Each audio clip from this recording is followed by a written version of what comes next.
Arbitrium Produtora apresenta Coalando no Espaço.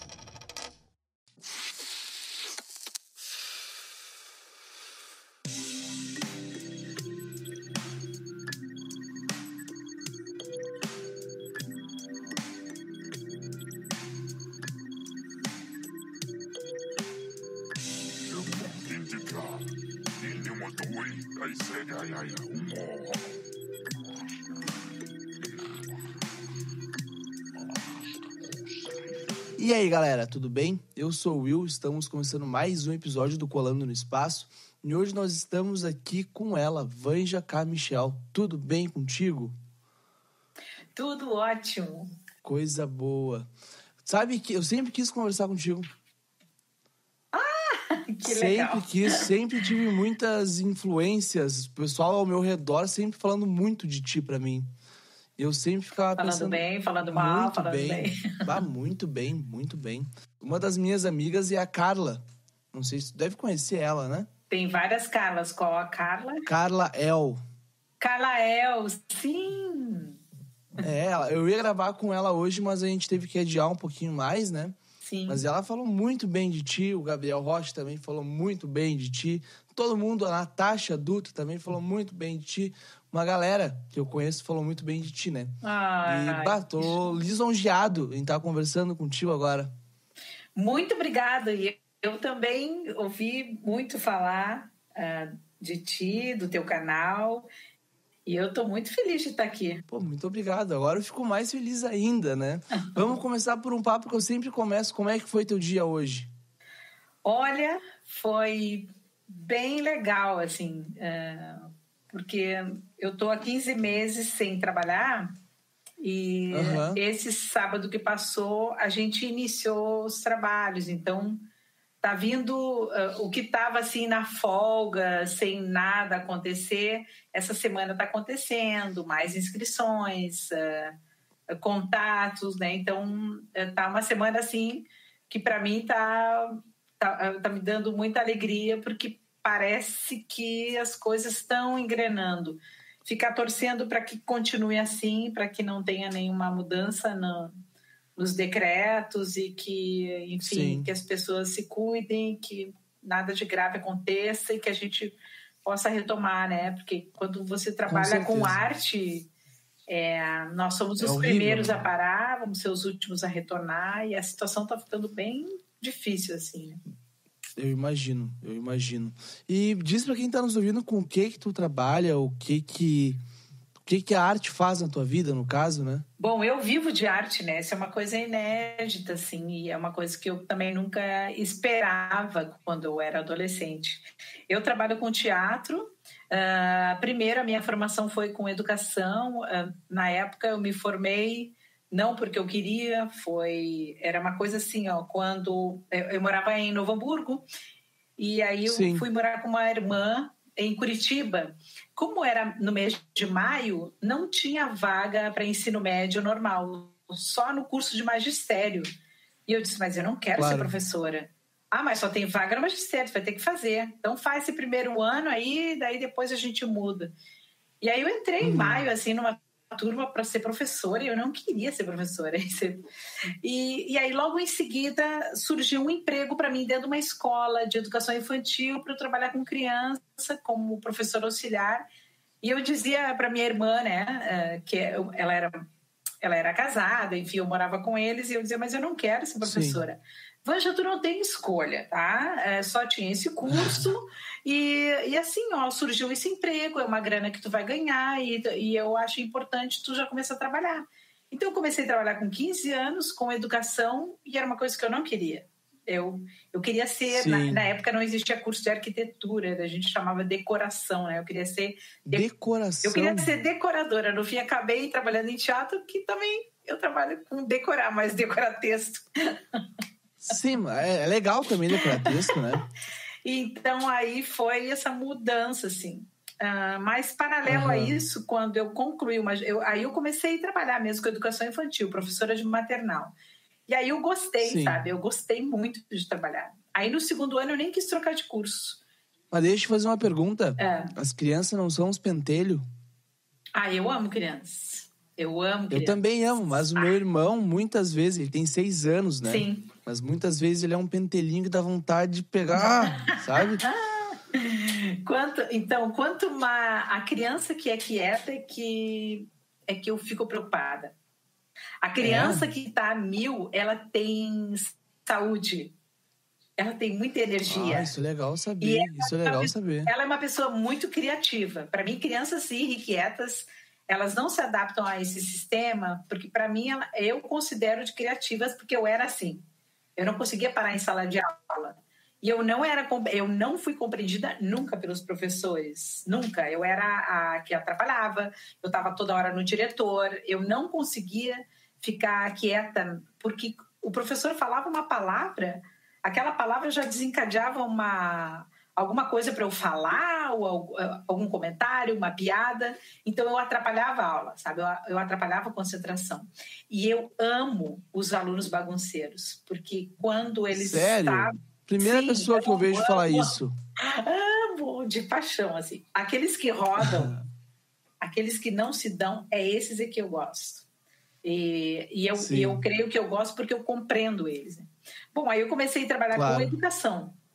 Mas quando eu terminei o magistério, e aí eu já estava a milhão dando aula, tá? Com 16 anos eu já era professora regente de turma, de maternal 1, crianças de 2, 3 anos. Mas aí eu fui fazer curso de especialização para poder trabalhar com os pequenos, aprender mais. E era um curso de 1 ano. Nesse curso apareceu um professor de teatro, isso em Curitiba, e o professor, ele vinha com umas roupas muito estranhas, o cabelo dele... Eu me encantei, porque tu olhava o visual dele, era criativo. Ele era um professor diferente, a postura dele de todos que eu tive. E eu pensei, eu quero isso para minha vida. Como que era a postura dele? A postura dele, ele era um professor otimista, ele era alegre, parecia que ele era zen, ele despertava muita criatividade na gente. Ele via a gente com outros olhos, sabe? Quando uma pessoa te olha com olhos de amor, de carinho, sabe? E desperta, assim, um lado de tu acreditar em ti, de tu te valorizar. Então, ali, ele apareceu ali, aquela hora. Apareceu, ele veio aqui, abriu a porta, me deu uma olhada, mostrou alguma coisa, eu não vi direito o que era, eu veio aqui perto, olhei o que estava fazendo e foi embora. Sim. E aí eu me encantei com o teatro. Daí, nisso, eu vim morar em Porto Alegre e a primeira coisa na minha cabeça, assim, porque eu vim transferido de uma escola lá particular, que tinha aqui a mesma rede, que é a rede sinodal. Então, eu consegui que eles me transferissem. Eu vim para cá e daí eu já consegui trabalhar, entendeu? Mas daí eu pensei, não, eu quero fazer algum curso de teatro. E aí eu me inscrevi em teatro e a professora falou, para você fazer teatro, vocês querem ser artistas, vocês vão precisar fazer curso de dança e de voz, porque o corpo de vocês é um instrumento de trabalho. E aí eu me inscrevi para fazer aula de canto e me inscrevi numa academia. Para fazer teatro? Para fazer teatro tem que saber cantar mesmo. Eu sempre ouvi isso, só que me disseram que era mito, que era verdade, eu nunca soube a verdade. Não tanto cantar, você tem que trabalhar a voz, porque você tem que ter volume de voz no palco. Né? Hoje em dia, muitos artistas, nos musicais, se usam microfone. Mas o teatro mesmo, tradicional, você não tem microfone. Você tem que ter projeção de voz. Você tem que saber... Sim, usar a voz de cabeça, como dizem, né?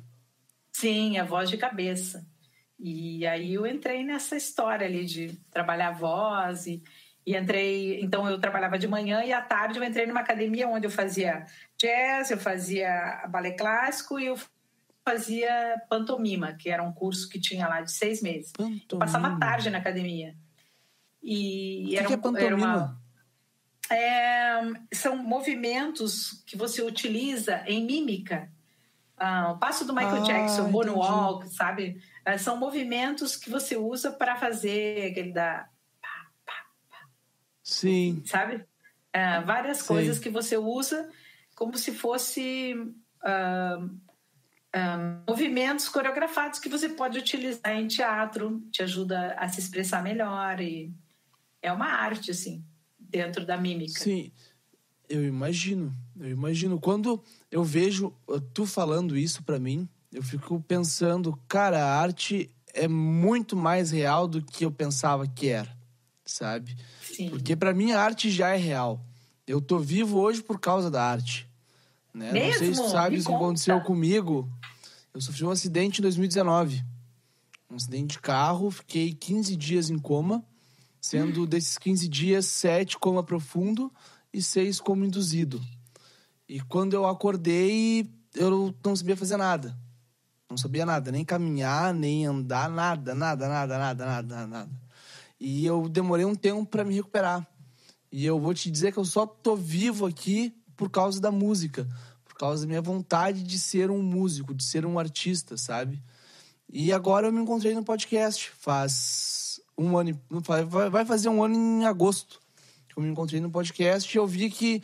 é isso que eu quero pra minha vida. Eu quero conversar com as pessoas. Quero levar respostas de dúvidas do mundo inteiro para as pessoas que estão me ouvindo, né? Que lindo esse relato teu. É muito incrível você contar isso aí. E você lembra do coma, alguma coisa ou não? Eu lembro de um sonho. Eu tive um sonho muito louco, assim. Antes do meu acidente, eu usava tudo que é tipo de droga, né? Sim. E eu ficava sentado no sofá esperando o sucesso e tudo de bom, dinheiro e tal, chegar no meu colo. Sendo que não é bem assim pra tu viver da arte, né? E eu lembro do meu sonho, eu tava fazendo um show, terminou o show e a gente foi pro after desse show.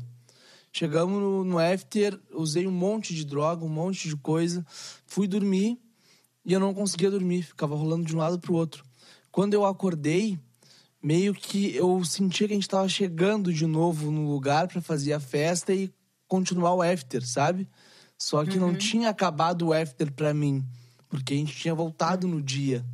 Então, era sempre a repetição do mesmo dia, só que o meu corpo sempre com o cansaço do dia anterior. Então, esse é um dos únicos relatos que eu lembro, eu em coma. Mas depois, quando eu tava em coma induzido, eu lembro que eu ficava pedindo água pros médicos, pros enfermeiros e tal, e ninguém me dava água. Até momentos que eu gritava, me dá água, eu quero água, não sei o quê. Daí, do nada, eu via 3 pessoas vindo pra cima de mim, me segurando, botando uma coisa na minha veia e eu dormindo. Sabe? E teve uma série que eu vi, que é High Castle, que tem na Amazon Prime, que me lembrou muito dessa questão que eu tive no hospital, né? Do pessoal vir me segurar e me dar um remédio pra eu dormir de novo. Então, é isso que eu lembro do coma, mas a minha recuperação foi basicamente eu nasci de novo, né? Eu não sabia nada. Nem falar direito eu sabia falar. Escrever no celular muito menos. Tocar violão, nossa, nem sabia o que era violão direito, sabe?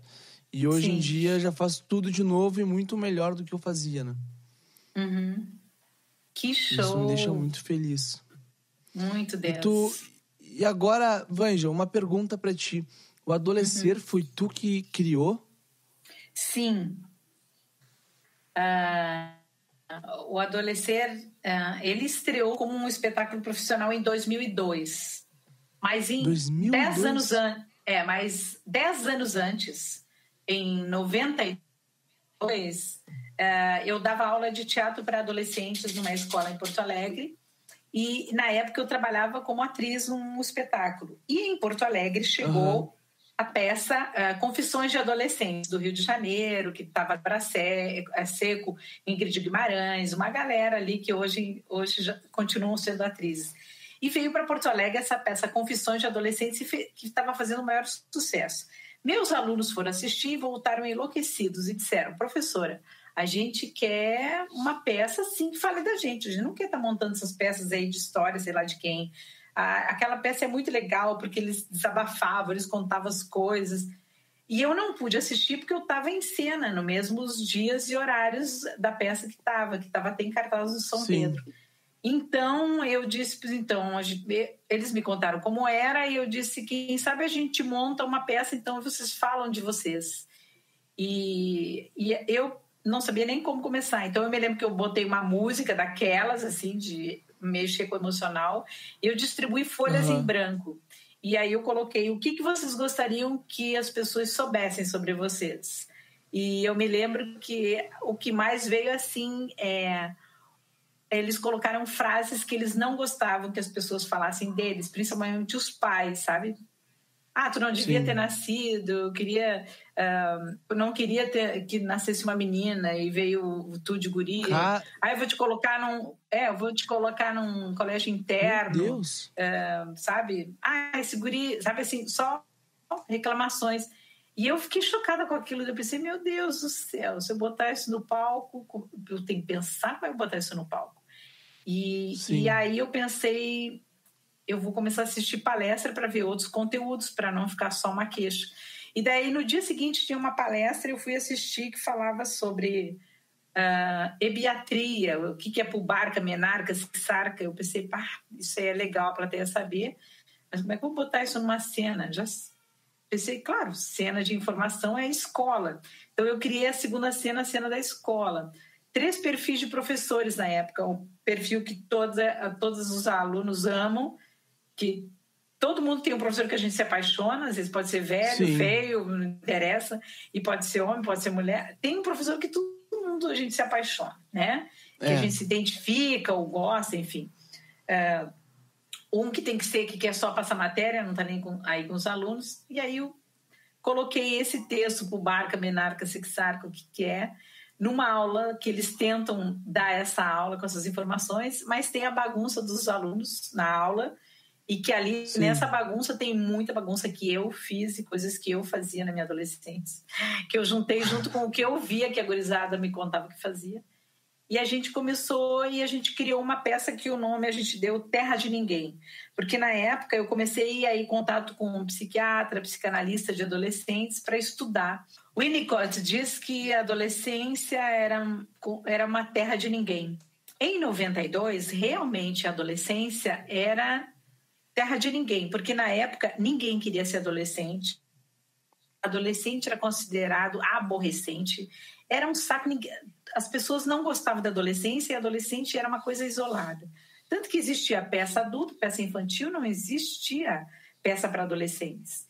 E agora não, agora é o contrário, né? Agora é uma coisa que todo mundo fica louvando a juventude.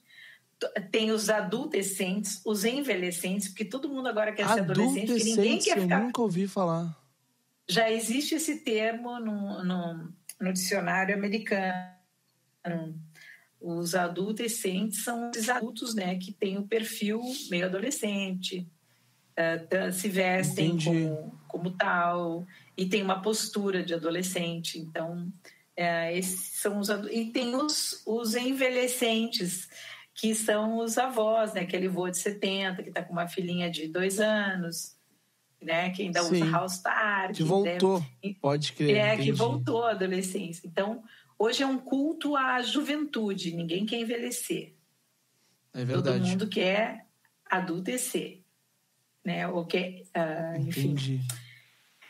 Então, daí a gente fez essa peça, uma montagem da escola, que tinha duração de 40 minutos, com 16 alunos em cena. E a gente apresentou por acaso, assim, para os pais. Fez o maior sucesso. Sério? Que legal. A gente foi convidado para apresentar em outras escolas, em outros lugares. E não sei como foi parar, assim, em eventos grandes, em Porto Alegre, no SESI, em eventos de psiquiatra. A gente chegou a ir até o Uruguai com a peça, a gente apresentou em Rivera. A gente foi para Santa Catarina. Aí já fazia 2 anos que a peça estava apresentando a 1 milhão. E, claro, a gente não cobrava cachê porque era uma peça de colégio, eram alunos. Sim. E aí a peça fez tanto sucesso que começou a oferecer cachê e não tinha como cobrar. E também a gente só cobrava que levassem, buscassem a gente, dessem hospedagem e alimentação. O diretor me chamou depois de 2 anos. Vanja, vamos parar com essa peça aí, porque agora já está começando a ficar muito profissional. É muita gente querendo. Vamos parar com essa peça. E aí eu parei. Então, a gente parou de apresentar. Daí eu fui dar aula num outro colégio em Porto Alegre, o João Paulo, que era da rede do universitário.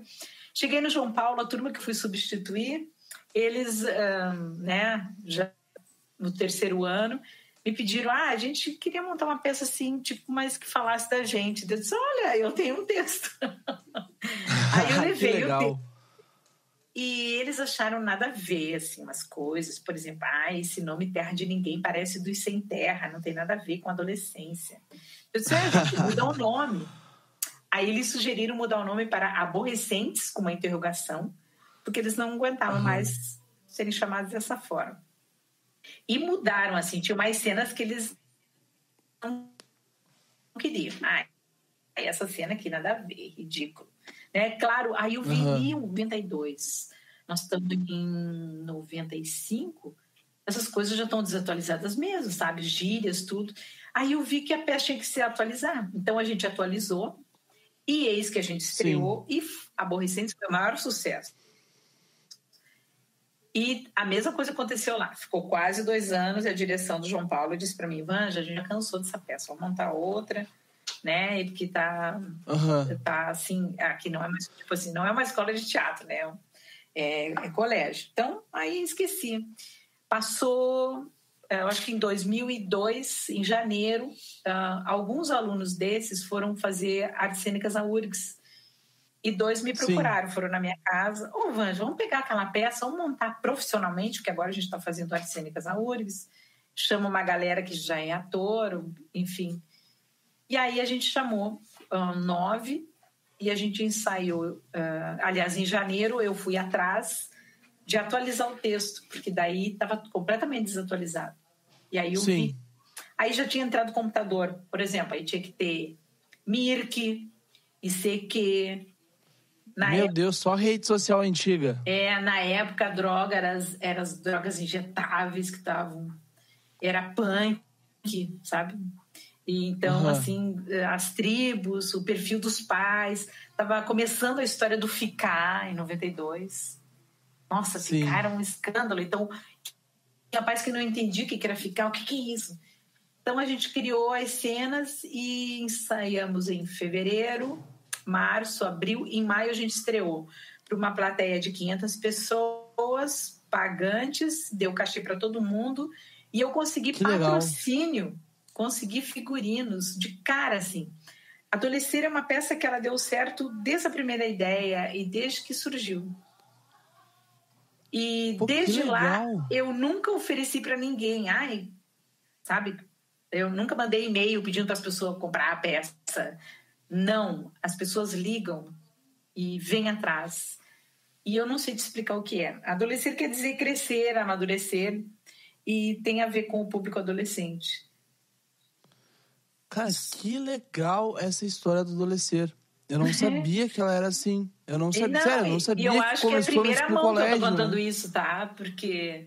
fico feliz. Eu já dei muitas entrevistas, mas nunca me perguntaram dessa forma. Então, tá sendo em primeira mão aqui que o público vai saber. Que legal. Fico feliz. Fico muito feliz nisso, porque o meu objetivo, por um lado, também é fazer perguntas que ninguém fez pra ti. Pra ver como tu vai responder essas perguntas, né? Porque deve ter perguntas que deve estar cansada de responder já. Né? E essas estão sendo inéditas, ó. Fico muito feliz, Mas então, daí o Adolescer começou e ele tomou uma proporção nacional também, né? Sim, a gente foi pra fora também, né? A gente fez Santa Catarina, a gente fez São Paulo. São Paulo a gente foi 2 vezes e foi também para o interior de São Paulo. E, por exemplo, é um espetáculo que, depois que passou 1 ano, eu vi que estava totalmente desatualizado. Porque daí não era mais CQ, não era mais Mirk, já estava entrando o Orkut. Aí eram as comunidades, aí entrou os emos. De repente não eram mais emos, eram os coloridos. Aí depois era o sertanejo universitário. E aí então foi. Tu pegou toda a questão da troca, né? A parte mais rápida que aconteceu, tu pegou pra conseguir atualizar isso toda vez. A cada ano tu tinha que atualizar a peça. Cada ano. E antes era cada ano, depois era cada meses, a cada 3 meses atualizando. Aí eu decidi o seguinte, que a partir de agosto sempre eu começava a observar como que estava adolescentes, o que eram as mudanças, o que vinha. Dezembro, geralmente entrava as trocas de trilha. Eu via que os músicos lançavam os sucessos, os hits ali antes do Natal, porque daí vendia CD para amigo secreto, para dar de presente de Natal, entendeu? Então eu via que ali é que entravam as músicas. Antes de dezembro eu não escolhia a trilha. Aí até o Natal eu escolhia a trilha. Início de janeiro já vinha os hits do verão e do carnaval. E aí então janeiro é que eu definia o texto, que eu passava madrugadas. Eu não, assim, era uma coisa que eu não conseguia dormir sempre mês de janeiro. Madrugada eu acordava com as cenas na cabeça, sentava no computador, adorava ficar vendo o amanhecer e digitando no computador as cenas, ouvindo a trilha e me inspirando. E fevereiro, o início de fevereiro, eu entregava o texto para os atores, toda a pesquisa que eu fiz, para eles também irem atrás e pesquisar para os personagens. Daí a gente começava a ensaiar fevereiro inteiro para março estrear.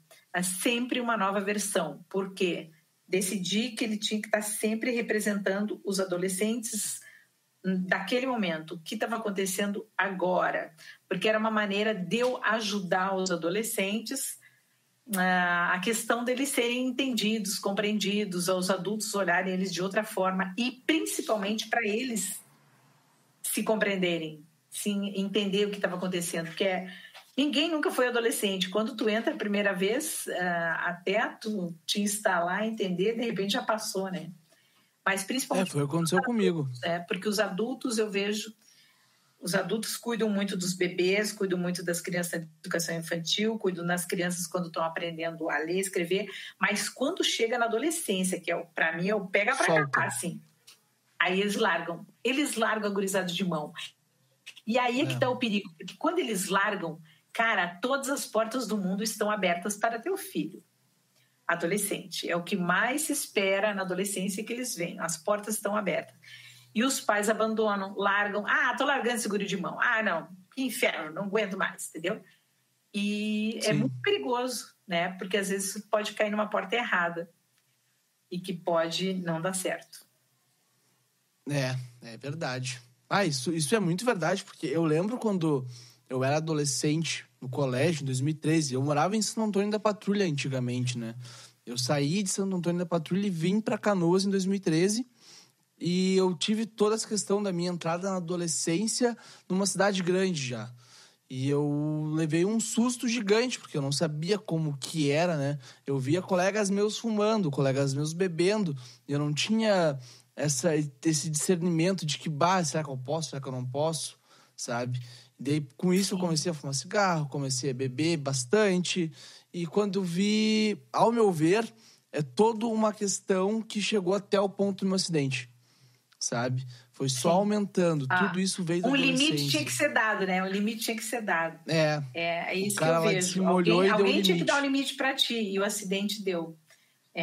E aí, é isso que é ruim, sabe? Mas o legal é que tu tá aí, cara, para contar essa história, para fazer a diferença. É muito legal. Para mudar. Tô com esse podcast, que tudo aí da músico.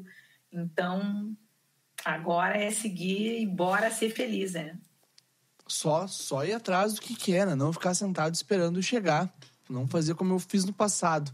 Mas, Vanja, como tu falou do adolescer, contou toda a história pra mim, tu via os teus alunos, os atores do adolescer, tendo a arte como um viés deles? Sim. A arte pra mim é saúde pública, sabe? Sim. As pessoas, a gente só não adoeceu mais nessa pandemia porque tinha arte. Nas músicas que a gente ouviu, nos filmes que a gente viu, séries, livros, tudo isso alimentou a gente, porque se não tivesse, cara, eu acho que a gente ia enlouquecer. E mesmo assim a gente tá, muita gente, a gente tá ficando bem piradinho. A arte é o encontro. Para mim, a arte é um momento de encontro, tanto na dança, no teatro, na música, artes plásticas, escultura. Você não consegue fazer arte sozinho. Não existe isso. Mas é que eu toco instrumentos... entre pessoas. Um encontro entre pessoas, tu diz, né? Entre pessoas, porque se você é músico, ou se você é bailarino, ou se você é ator... mas é um monólogo. Não, mas para fazer esse monólogo...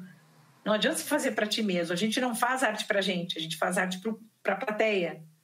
Então, é uma arte de grupo, é um encontro, é uma presença física, é o olho no olho, é energia, é a gente estar junto, sabe? E o fato disso, eu creio que com os atores que passaram, que foram mais de 110 que passaram pelo Adolescer profissional, fora os alunos que eu tive, teatro para mim ajudou e ajuda muita gente. Teatro faz a diferença. De como você convive com as pessoas, como você vê a vida, mas principalmente para você se conhecer, você entender a tua história. Se essa história que eu estou passando, é o que eu digo assim, todo mundo teve uma história na vida. Se tu não gostou da tua história, essa é a tua história de amor aqui na Terra. Era assim, era para ser dessa forma. Esse é um vínculo que você teve de afeto para você estar aqui. Se você passou perrengue, isso te deixou mais forte. Todas as coisas que você passa são histórias que podem ser colocadas num palco e que com certeza vão ajudar muitas pessoas. Mas o teatro, sim, ele é muito importante porque ele trabalha as emoções, ele trabalha as ideias, ele é uma liberdade de criação onde você não vai ter... Eu não posso fazer isso numa aula de matemática, de história, de português, que é diferente, entendeu? Não pode. É bem diferente. Mas o teatro, a arte, ele trabalha com a tua alma, com as tuas emoções, com a tua essência. É isso que se trabalha. Se eu falar pra ti assim, eu peguei uma música e lancei ela, tá? Pra mim, eu considero que essa música já não é mais minha quando eu lancei ela. Porque eu deixei na mão do mundo. Então, vamos dizer, a minha música, pra mim, é sobre amor. Mas pra ti, pode ser de uma forma triste. Ou pra outra pessoa, pode ser de esperança, né? Eu acho que essa parte da arte é muito difícil de tu conseguir entender ela exatamente de uma forma concreta, sabe? Tu não consegue pegar a arte e botar dentro de um copinho, de um potinho, sabe? Precisa de um quarto cheio de coisas para conseguir ter uma arte, né? Sim. A arte, para mim, não é para ser compreendida, ela é para ser sentida. Ela trabalha aquilo que está dentro de ti, que são as emoções. Você, quando vai vir assistir um show ou vem assistir um espetáculo, você não vai assim, eu odeio aquele artista, odeio a música dele, vou lá assistir. Não, as pessoas vêm para amar, sabe? E é legal, o que eu amo é estar no meio da plateia, sentindo o que eles estão passando. É uma viagem, assim como quando tu vai para um parque de diversão, que vai trabalhar tuas emoções, na montanha-russa, na roda gigante, nos brinquedos com movimento, que te causam uma sensação. O teatro, ele mexe com o teu cérebro e o teu coração. Ele é uma parte imaginária que trabalha nesse meio ali. E ele coloca toda a tua emoção para fora. Aquilo que está trancado vem à tona. Aquilo que te dá tristeza vem. As tuas alegrias. Ou até pensar sobre as pessoas. Porque tu está assistindo ou ouvindo uma música, ou vendo uma obra de arte, ou vendo uma dança, e você está viajando ali nas tuas coisas. E isso tem a ver com a minha mãe, isso tem a ver com o meu irmão, isso tem a ver... aquela minha tia, aquela vizinha, cara, é exatamente que tá assim, minha vizinha. Cara, como é que eu não vejo? Meu avô tá se sentindo assim. E ao mesmo tempo você entra no mundo, entendeu? É isso que tá acontecendo no meu país. Cara, eu não acredito que isso acontece lá, sei lá, com os índios, né? Que tá acontecendo com as mulheres, com os homens, com as crianças. Ele te traz um mundo, mas ele te traz um mundo com as emoções do mundo, não com a... Ele te mostra uma realidade com outros olhos. É aquilo que eu digo assim, quando eu tinha um problema na minha vida, eu tentava imaginar ele no palco, sabe? Então, é como se eu botasse assim, o meu problema no palco e eu do lado de fora como diretora, o que eu ia fazer? Tá acontecendo isso, passe... Bom, se isso ali for um contra o outro, vai dar briga, vão se pegar na porrada... Então, como é que eu posso imaginar essa cena para ficar de outra forma?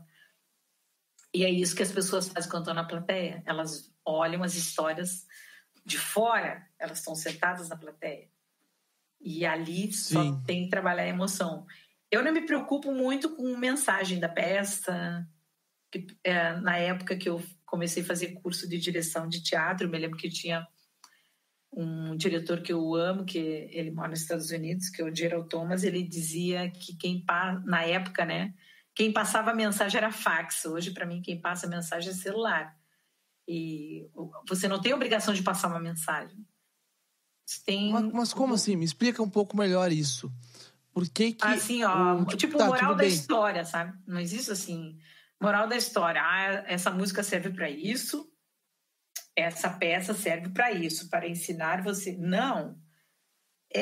Isso ali foi a criatividade de um artista que foi colocado em cena ou numa música. Para aquele artista, tem muita coisa da vida pessoal dele, porque os artistas colocam, sim. Por exemplo, quando eu escrevo o adolescer de coisas que acontecem com os meus adolescentes que eu convivo, e também eu coloco as minhas coisas juntas. E quem assiste, eu não quero que ele entenda que a cena é assim.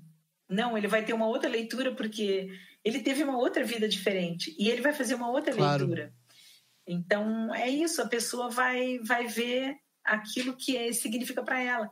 Tem uma cena no Adolescer, não sei se tu assistiu, que é das amarras. Para mim, ela tem um significado. E para cada um que assiste, eles vêm e me colocam um significado que teve para eles. Então, isso é incrível em arte. Porque isso você deve coloca ser muito incrível, uma coisa, né? E você, né? Os artistas cantam suas dores, seus amores, seus sabores, seus dissabores, colocam na letra das suas músicas. Os bailarinos colocam também em cena coisas da sua vivência, não só aquilo que está coreografado. Quando eu escrevo as minhas coisas. Quando eu dirijo, eu coloco outras coisas minhas que eu não pude pôr no texto, mas que eu coloco na marcação. E os meus atores, quando recebem aquela história, eles colocam também as histórias deles. E o público que recebe, coloca... Então, assim, é um encontro de muitas histórias, de muitas emoções, de muita alegria, tristeza, justiça, injustiça. E é por isso que é lindo o teatro, por isso que teatro é importante, música é importante. Né? O Djavan tem uma música, não sei se você conhece aquela música da Flor de Lis. Sim. A Flor de Lis que fala que ele teve um amor com a Maria, que ia me fazer feliz. E aí ele fala que do amor que brotou Maria, nem Margarida nasceu. O que acontece? Ele teve uma história de amor com uma moça chamada Maria, que era a esposa dele. E eles iam ter uma filha chamada Margarida. E as duas morreram no parto. Deus. Então ele colocou na letra dessa música. Se você ler toda a letra, que agora quem está ouvindo o podcast vai poder ouvir, você vai ouvir toda uma das histórias da vida do Djavan que ele conta nessa música. Então, é uma história bem pesada, né? Então assim... E aí a gente canta nas festas, amor que não tem Maria, nem Margarida nasceu. Tu nem sabe o que tu tá cantando direito, né? Porque parece uma coisa... Sim. E para cada um traz um sentido, mas eu não vou... É a mesma coisa, eu não posso explicar uma poesia. A poesia, ela é linda, assim como ela foi escrita. Mas para cada um ela tem um significado. Né? No meio do caminho tinha uma pedra no meio do caminho. Para ti... pode ser uma pedra ruim que aconteceu. Para um outro pode ser uma pedra. Cara, de repente, da noite para o dia eu encontrei o amor da minha vida, eu consegui comprar uma casa. Então, essa pedra pode ser um diamante, pode ser um brilhante, pode ser um obstáculo, ou pode ser uma pedra bruta que não deixa tu continuar. Então, essas poesias a gente coloca na vida das pessoas, arte, mas para cada um faz o seu significado. Não existe certo ou errado em arte. É o que eu sempre falo para meus alunos. Não existe certo ou errado. A gente coloca um mundo na arte. É um mundo que a gente coloca. E por isso que o artista não pode ter preconceito. O artista não pode querer fazer sempre o certo. Porque existe o errar, sim. porque a gente mostra o mundo. No mundo tá cheio de coisas certas e erradas. Tem os vilões, tem os heróis, e tem ódio, tem amor, e tem as pessoas que são discriminadas, que sofrem bullying, e nós representamos elas nas músicas, no teatro, na dança, nas artes plásticas. A gente coloca isso como uma bandeja, oferecendo esse banquete para o público. E cabe a ele, que assiste, olhar e imaginar o que ele vai fazer com aquilo na vida dele. Mas a gente mostra, entendeu? Bah! Olha, eu tô tendo uma aula aqui, uma grande aula contigo. Tu dá aula ainda, né? Dou aula há 40 anos. 40 anos. Eu quero fazer um curso teu. Eu preciso fazer um curso teu. É muito legal, eu recomendo. O Gabriel me falou que vai fazer eu conseguir falar melhor. Porque eu tenho algumas coisas que me travam às vezes. Quando eu tô conversando, vem e me trava. Parece que tem uma pedra no meio do meu caminho, sabe? E como tu falou ali, a questão de errar e mostrar o erro, saber que errou, essa questão eu vejo que eu faço muito no meu podcast. Então eu me considero já um artista com isso também. Sim. Agora contigo falando essa relação toda aí, agora eu me considero muito mais artista possível, sabe? Sim, e no momento que te trava, começa a te dar conta de uma coisa. Quando muitos vêm assim, fazer teatro porque trava ou porque são tímidos, né? Primeiro, que timidez não é defeito, tá? Eu amo gente tímida. Porque a maioria dos artistas do mundo inteiro começaram a fazer arte para perder a timidez. Então, quando a pessoa vem, eu sou tímido, esse ali é que é uma pessoa que ganhou um rótulo, esse eu já sei. Ganhou um rótulo, sabe? Quando você nasce, você é uma folha em branco ali. Aí começam a te pintar. Aí depois te colocam num potinho, tá? Que as pessoas vão definir que cor ele vai ter. Aí eles tampam esse potinho e aí eles colocam um rótulo e vão dizer, o fulano é isso, pá! Prazo de validade, tá? Onde foi fabricado, tá?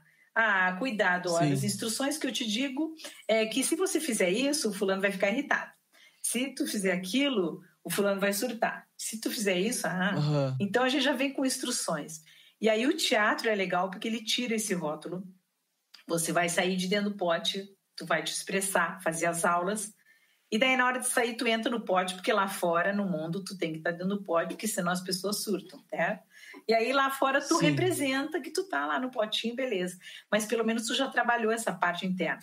Quando uma pessoa trava, é porque ela tá muito crítica com ela mesma. Ela fica assim, nada a ver isso ali, vão achar muito idiota, nada. Não, isso aí, tu fica com muitos dedos apontados para ti mesmo, se criticando. Tu tá lendo a minha cabeça? Então tem que cortar essa crítica. É que, infelizmente, eu não consigo cortar essa crítica. Porque se eu não me criticar... tipo assim, pra mim, eu sou o meu primeiro fã, entendeu? Sim. Eu sou o meu maior fã. Porque eu escuto todos os meus episódios. Eu escuto mais de uma vez, porque eu tenho que editar o episódio. E então, eu quero ver o meu erro para melhorar o meu erro. Então, quando eu consigo prestar atenção no meu erro, eu vejo que qual pontinho eu tenho que mudar para conseguir acertar, sabe? Só que eu penso que quando eu tô falando e eu travo, é por causa que o meu pensamento não chegou no final ainda, sabe? Sim. Geralmente se trava quando se pensa antes. Se tu for ficar com alguém e tu ficar pensando, se tu ficar pensando, tu não vive o momento e as coisas não acontecem, porque tu fica pensando muito. Depois que acontece, aí tu pode pensar, olha ali, agora eu vi que o podcast, isso ali eu posso mudar. Faz depois, não antes, porque o antes te trava, te tranca. É a mesma coisa, o ator está em cena, ele não pode ficar pensando o que ele vai fazer, porque o teatro, quando você está no palco, ele acontece no presente. Eu não posso já antecipar, olhar em direção à coxia, sabendo que daqui a pouco vai entrar um ator. Se eu olho para lá, eu já estou dando o futuro e dizendo para a plateia, daqui a pouco vai entrar alguém por ali. eu tenho que viver o presente. Assim como tu não vai numa festa, eu sempre brinco com meus alunos, eles riem, né? Tu não vai para uma festa já com a boca aberta e a língua de fora porque tu vai beijar alguém. Não. Tu vai curtir a festa, curte a festa, isso. Depois que tu ficou com alguém, lá no dia seguinte, tu vai pensar, mas olha, realmente essa pessoa é uma pessoa incrível, vou procurar ela. Ou, nada a ver, que viajei ali, eu acho que, sei lá, bebi demais, ou eu estava meio carente, fiquei. Faz sempre o depois, não antes e nem na hora, senão tu não sente prazer na hora de tu estar e tu também não tá vivendo o presente. Tu tá lá no futuro e se criticando e tu tem que ser amigo de ti, porque as pessoas criticam. Isso é legal eu falar sobre crítica e sobre sucesso. E sobre fracasso. Tô ouvindo porque pra mim tá sendo uma aula gigante isso aqui, então eu tô muito feliz. Sucesso é quando você tem os dois lados, tá? Pessoas te criticando, acabando contigo, e pessoas te elogiando. Quando você tem só elogio, você não é sucesso. Você é que nem quando a gente em casa, tudo que tu faz, o pai e a mãe elogiam, tudo é o máximo. Pode estar uma porcaria, eles vão dizer, lindo, maravilhoso, dedicado. Agora, quando tu começa a receber críticas, que nem tu vai pro colégio, começa a dizer, será, né? Aí tu já fica arrasado. Não, aí tu tá no mundo. Então, tu tá no mundo do sucesso se tiver pessoas que vão te criticar e falar mal de ti. E dar contra. E, nada a ver isso ali. Tu viu que horror aquele podcast? O cara não fala nada. Então, isso ali é sucesso. Mas cabe ao artista aguentar. Assim como um pai ou uma mãe precisa aguentar um filho na adolescência, porque é uma fase de transformação, uma metamorfose para ele virar adulto, você, artista, vai ter que suportar o sucesso, que também é uma loucura, porque você ir num restaurante, no supermercado, em qualquer lugar, e as pessoas estão te assediando, não deixar tu ter paz, o sucesso também atrapalha. Então a gente mas o sucesso, ele também não é só isso, né? O sucesso pra mim é tu tá feliz com o que tu tá fazendo. Sim. Mas muitos artistas estão muito felizes, né, com o que estão fazendo. Mas a vida, de repente, vira um inferno, né? Por exemplo, eu vou falar agora desses BBBs aí, que saíram e, de repente, do nada, o cara saiu lá do sertão, tá tendo 6 seguranças, e não tem mais um minuto de sossego, porque desde redes sociais não consegue mais controlar a vida, né? Um dia eu falei com um artista, amigo meu, que ele disse, Vanja, quando eu vou na padaria que eu ia de chinelo de dedo de bermuda, eu tenho que botar um blazer e me arrumar para ir comprar um cacetinho na padaria, na rua. Caramba! Porque senão as pessoas já vão para as redes sociais, não acredita, encontrei o fulano chinelo de dedo. Todo maloqueiro na padaria. Deus. Então, assim... É uma pessoa comum, igual todo mundo. Mas quando você é artista e que você tem a fama e fica com sucesso, aí você tem que estar bem preparado, né? Vai ter que suportar o amor e o ódio, que eles vão estar junto de ti, né? Na tua direção. Sim. E faz parte, né? E isso com quem eu aprendi isso? Com o Fábio Júnior. Eu vi...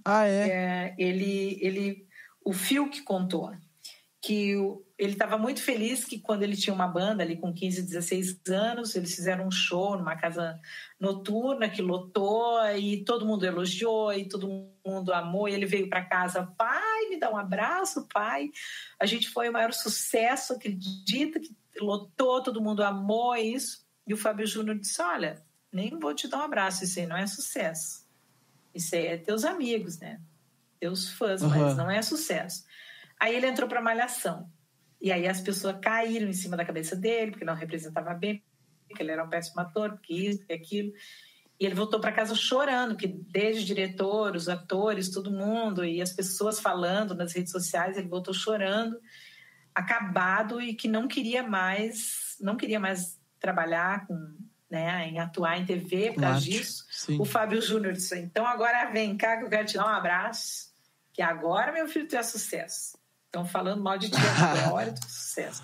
E tu vai ter que aguentar e voltar lá e fazer e suportar isso aí. Então, mas por assim, Mas por que o sucesso também, tipo, tá relacionado às pessoas falarem mal de ti? Porque elas estão prestando atenção em ti mesmo quando elas não gostam de ti?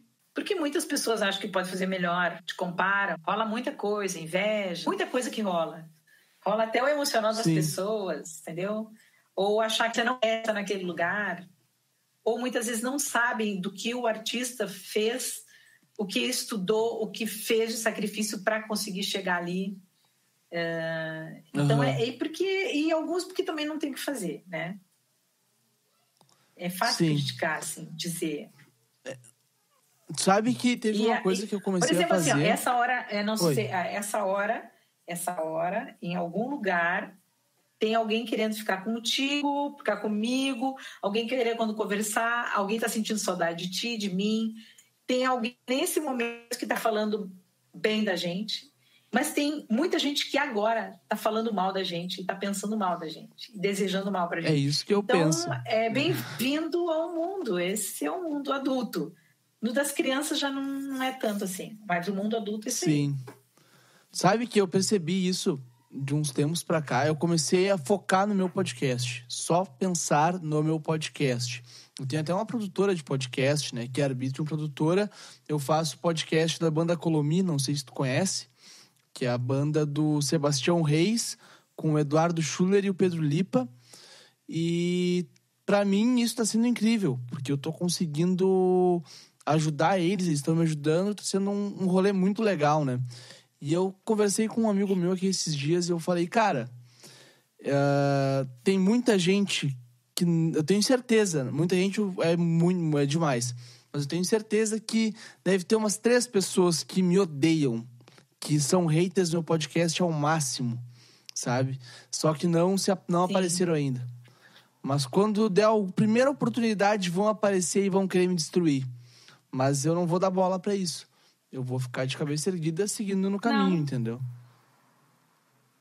Bem nessa, cada um faz seu caminho e quando vem problema, o lance, ou pessoas assim, o lance é foco no que tá legal.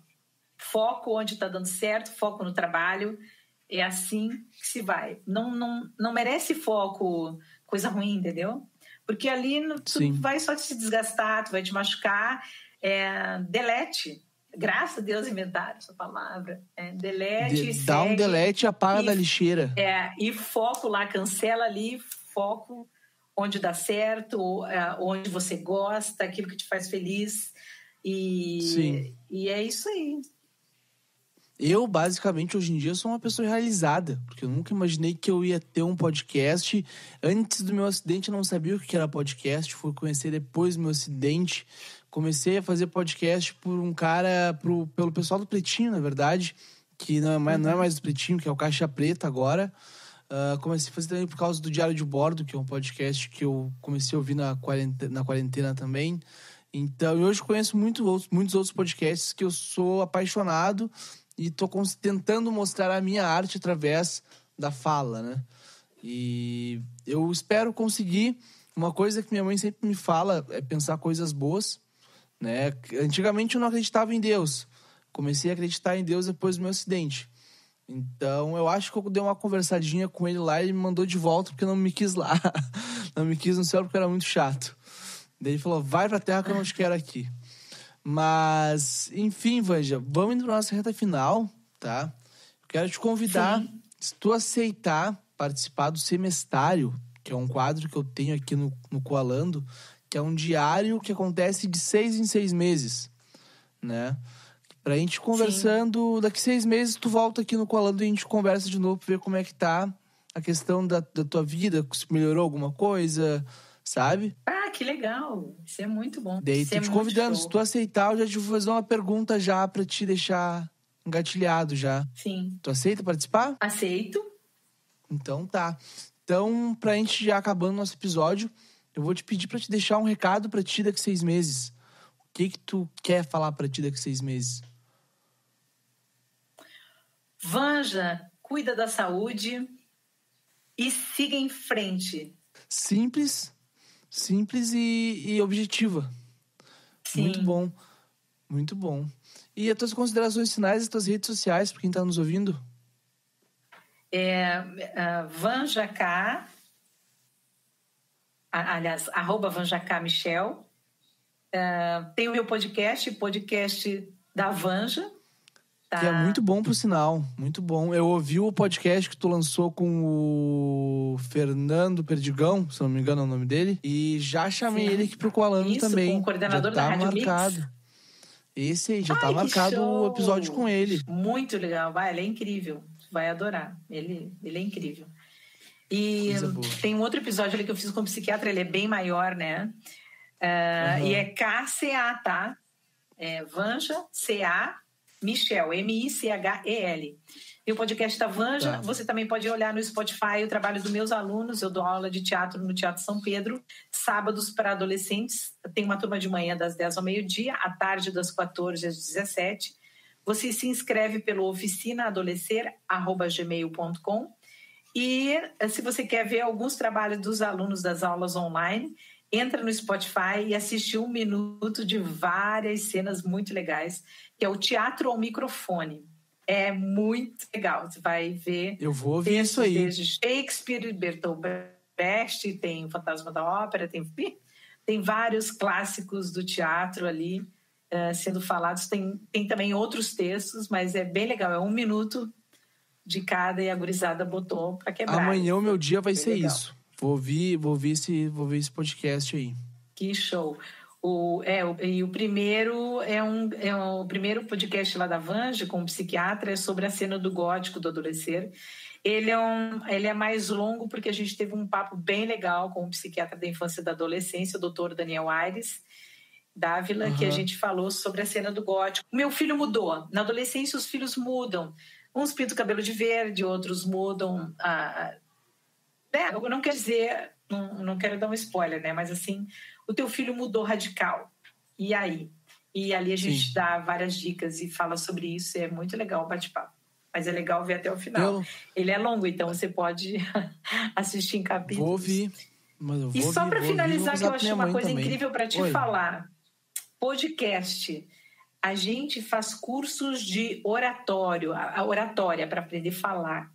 Mas nesse momento da pandemia, com o podcast, as pessoas estão aprendendo a ouvir. Então está sendo muito importante o teu podcast. As pessoas estão ouvindo, porque a gente está muito no visual de ver. E podcast é tudo de bom. As pessoas estão ouvindo e aprendendo horrores aqui contigo. E eu amei a tua história. Feliz. E o cara lá em cima, né, que ele não gosta de ti. Ele te ama tanto que ele disse, volta lá, porque tu tem horror de coisa pra fazer. Fazia diferença, entendeu? É verdade. Vanja, muito obrigado de coração por ter participado aqui. Pra mim, esse tema que a gente ficou conversando foi uma aula gigante, sabe? Foi muito melhor do que os anos que eu fiquei no direito, que foram errados, mas... Fiz direito, mas eu fiz errado, que eu não terminei o curso. Mas, sério, muito obrigado. Fico de coração muito agradecido por tu ter aqui. Daqui 6 meses te espero de novo. E pra tu que tá nos ouvindo, segue a Vanja nas redes sociais. Vai ouvir o podcast dela. Vai estar tudo na descrição aqui desse episódio. Segue também... Me segue nas redes sociais, que é @WilliamGause. No Instagram e no Twitter, @arbitriumprodutora, @coalando no Spaco. Ouve também o Colomicast e o Free Woman Podcast. Então tá, galera. Um beijo pra vocês e até a semana que vem. Tchau.